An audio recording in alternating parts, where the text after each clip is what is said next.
হচ্ছে এই একটা ছোট দেশি মালের দোকান। এখন এইখানে আপনার করার মতন তো তেমন কোনো কাজই নেই। দেখো না বাবু, আমি ভীষণ বিপদে পড়েছি। যে কোনো কাজ করতে রাজি আছি।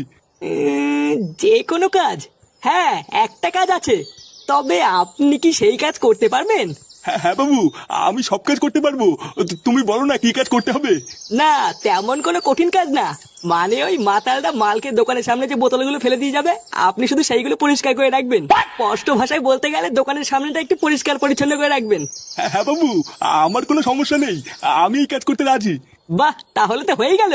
আপনি আজ থেকে কাজ শুরু করে দিন। দোকানের সামনেটা পুরো পরিষ্কার পরিচ্ছন্ন করে রাখবেন, আমি আপনাকে রোজ 150 টাকা করে দেবো। আচ্ছা আচ্ছা বাবু, ঠিক আছে। তাহলে এখন যান, দোকানের পিছনে একটা কল আছে, ওইখান থেকে জল ভরে এনে সামনেটা একটু ছিটিয়ে দিন। হ্যাঁ বাবু, যাচ্ছি।